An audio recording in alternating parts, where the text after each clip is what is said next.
ఓం మహాగణాధిపతయే నమః.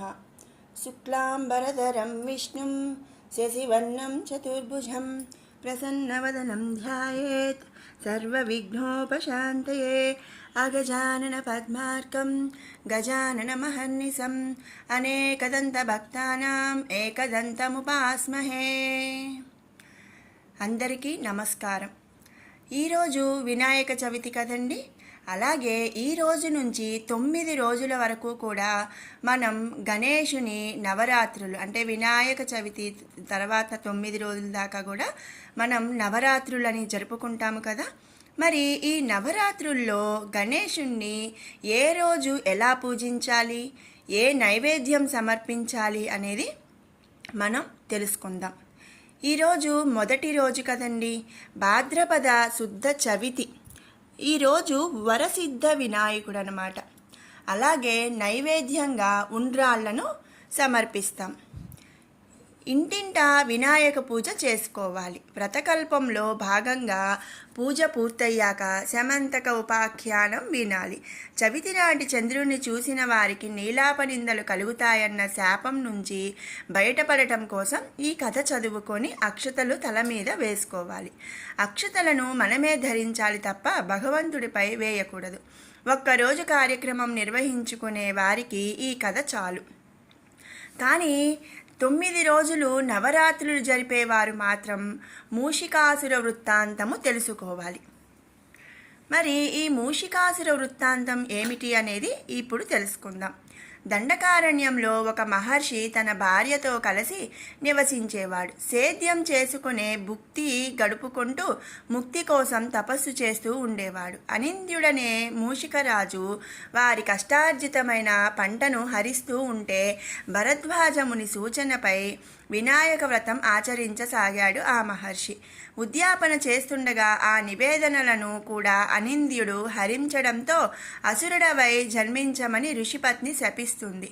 విఘ్నేశ్వరుడి ప్రసాదం స్వీకరించిన ఫలితంగా ముందుగా అనింద్యుడు యక్షరాజైన కుబేరునికి కుమారుడిగా పుట్టాడు. ఒకసారి తండ్రితో పాటు మణిద్వీపానికి వెళ్ళాడు. అక్కడ జగన్మాత సమక్షంలో ఉన్న సువర్ణ పాత్రలోని జ్ఞానామృతాన్ని మూషికంగా మారి ఆస్వాదించాడు. జగన్మాత కోపగించి మూషికాసురునిగా అసుర జన్మ ఎత్తుదువుగాక అని శపిస్తుంది. కామ క్రోధాది అష్టదుష్ట శక్తులను అంతం చేసిన వానికి నీవు దాసుడవవుతావని కూడా పలికింది. అలా గణపతి దుష్టశక్తులను అణచి మూషికుని దాసు చేసుకున్న కథే గణపతి నవరాత్రుల వృత్తాంతం. ఇక రెండవ రోజు గణేశ నవరాత్రుల్లో రెండవ రోజు భాద్రపద శుద్ధ పంచమి. ఈరోజు గణేశుణ్ణి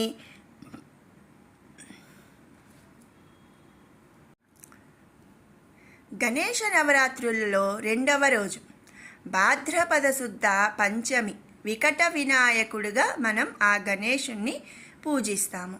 ఇక ఈరోజు నైవేద్యం అటుకులు.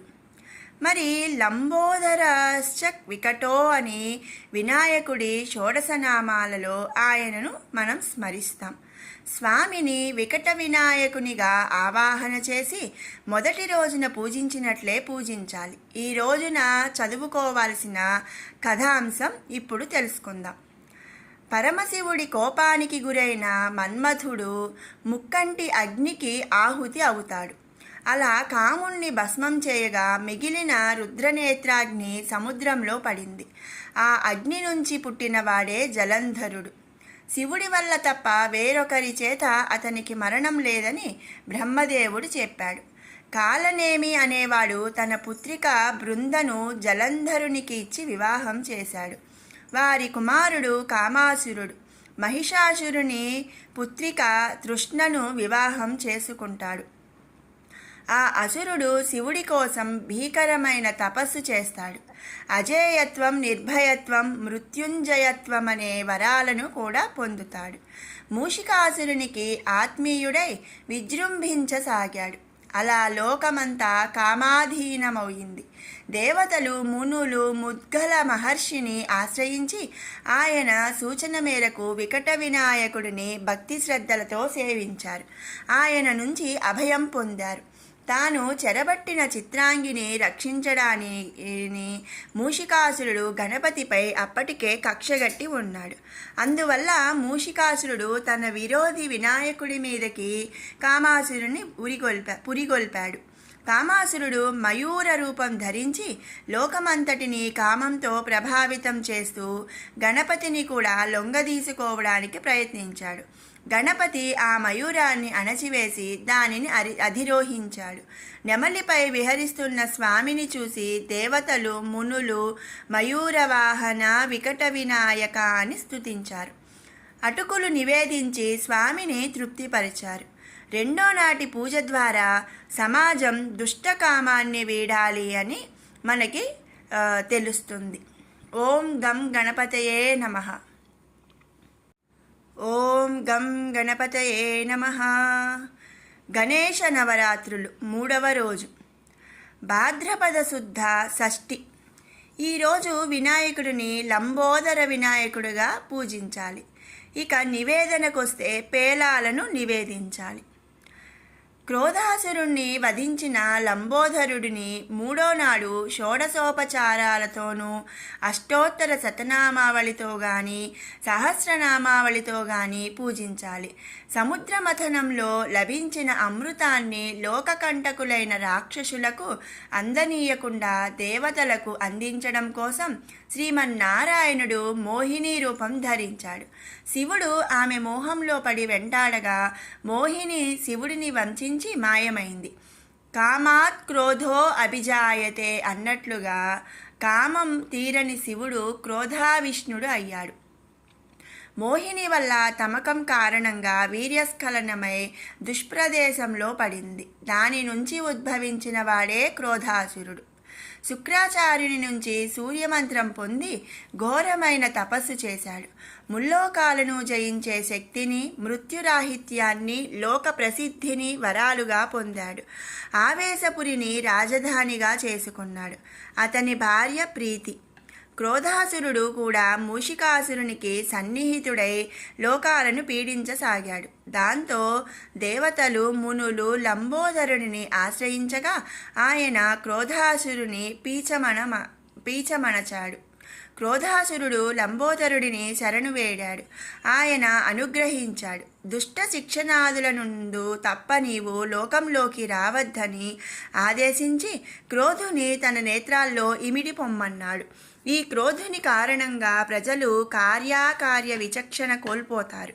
కాబట్టి ఎవ్వరూ వాని ప్రభావానికి లోను కావద్దని లంబోదర గణపతి మనుషులను హెచ్చరించాడు.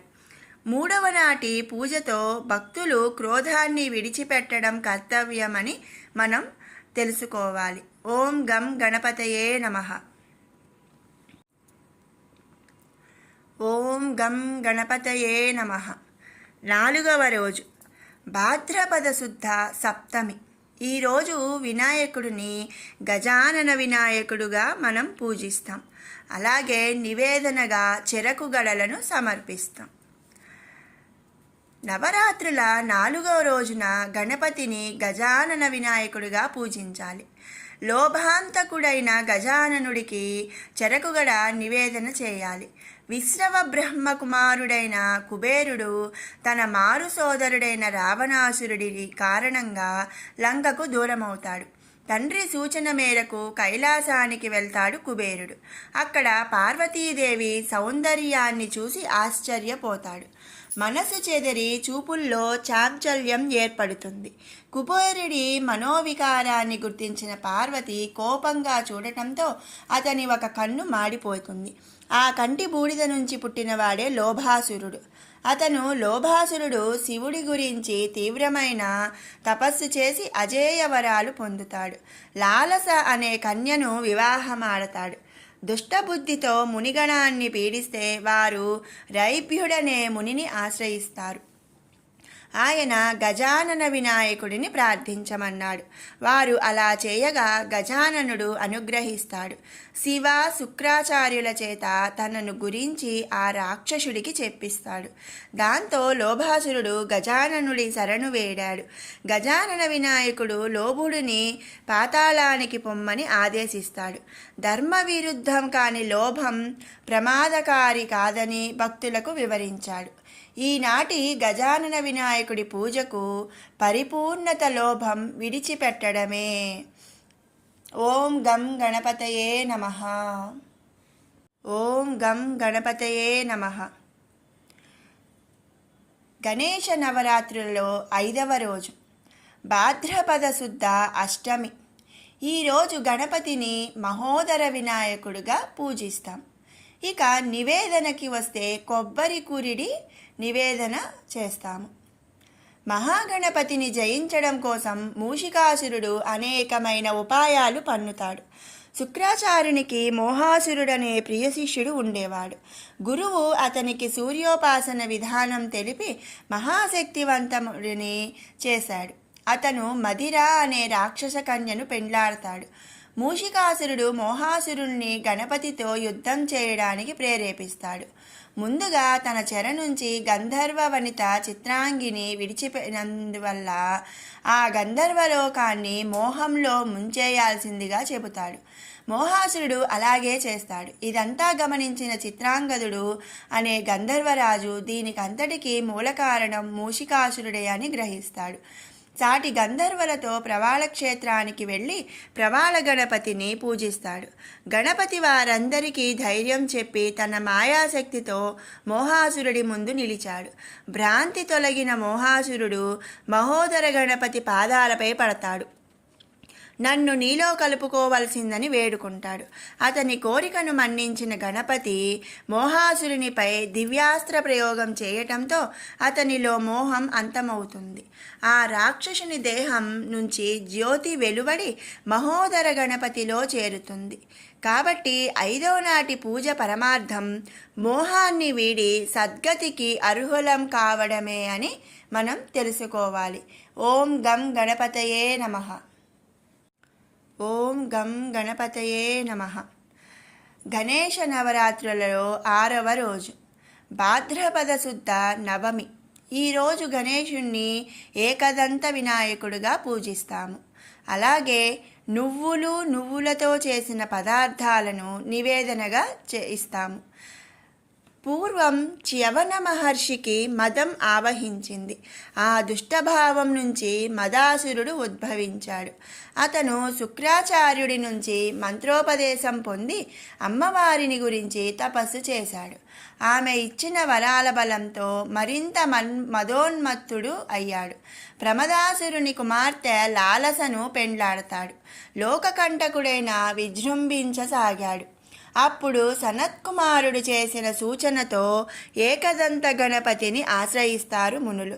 అదే సమయంలో మూషికాసురుడు గణాధిపతిని ఎదుర్కొన్నాడు. దేవతలు ఋషులకు అభయమిచ్చి ఏకదంతుడు సింహవాహాన్ని అధిరోహిస్తాడు. మదాసురునితో పోరుకు నిలిచాడు. సింహం ఆ అసురులపై లంఘించి వాడి గొంతును నోట కరుచుకుంటుంది. ఏకదంతుడు తన పాదాన్ని అసురుడి గుండెపై మోపాడు.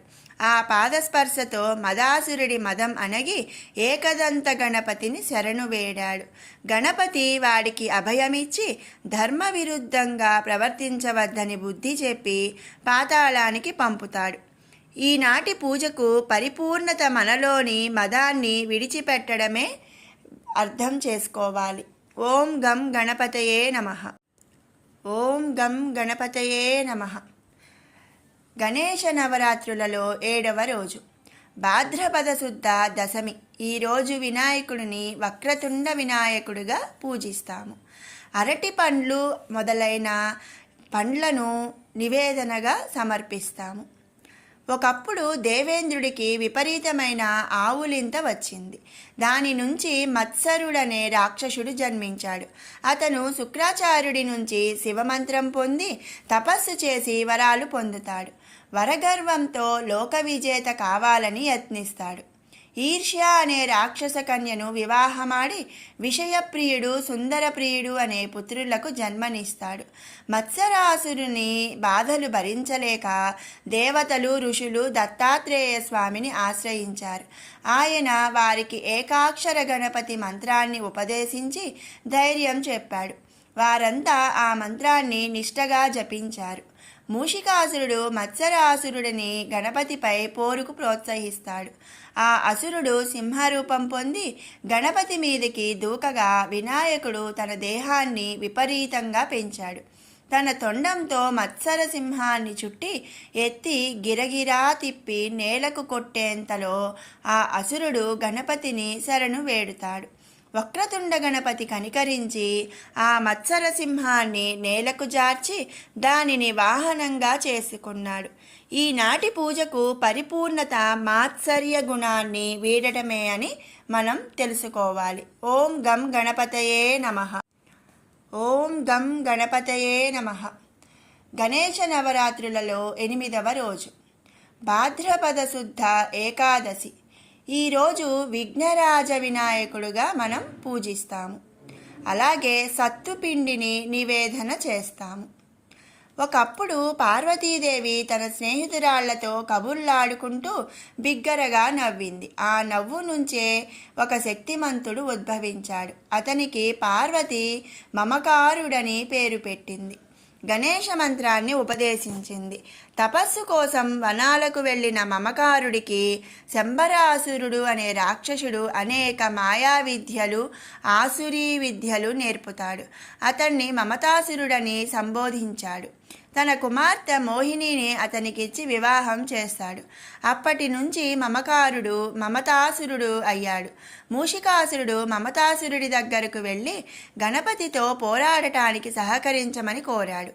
మమతాసురుడు కాలసర్పరూపం ధరించి తన కోరల నుంచి వెలువడే భయంకర విషాగ్ని జ్వాలలతో ముల్లోకాలను క్షోభపెట్టసాగాడు. దానిని భరించలేక అందరూ గణాధిపతిని పాహిమాం రక్షమాం అంటూ వేడుకొన్నారు. విఘ్నరాజ గణపతిగా సాక్షాత్కరించిన వినాయకుడు తన వక్రతుండాన్ని బాగా పెంచి ముల్లోకాలలో వ్యాపించిన మమతాసురుడి విషవాయువులను పీల్చేశాడు. విఘ్నరాజ గణపతి ఉచ్ఛ్వాసల ప్రభావానికి మమతాసుర సర్పం కూడా తొండంలో చొరబడింది. దానిని తన నడుము చుట్టూ చుట్టి బంధించాడు గణపతి. గట్టిగా బిగించడంతో మమతా సర్పపు పొలుసులు నుగ్గు కాగా కోరలు ఊడిపడి రక్తధారలు కారజొచ్చాయి. అసురుడు గణేశ శరణు, నీకు సోదరుడును, ప్రాణభిక్ష పెట్టు అంటూ ప్రాధేయపడటంతో గణపతి కరుణించాడు. మమతాసురా, నీవు నాకు వాహనమై నా పాదాల చెంత ఉంటావు అన్నాడు. పక్షపాత బుద్ధితో కూడిన మమకారం కూడా పాపకారణమే, పైగా ముక్తికి ప్రతిబంధకం అవుతుంది. అలాంటి మమతను వీడి ధర్మబద్ధంగా ఉండటమే నేటి పూజ అంతరార్థం అని తెలుసుకోవాలి. ఓం గం గణపతయే నమః. ఓం గం గణపతయే నమః. గణేశ నవరాత్రులలో 9వ రోజు భాద్రపద శుద్ధ ద్వాదశి. ధూమ్రవర్ణ వినాయకుడు. ఈరోజు నివేదించాల్సినది నేతి అప్పాలు.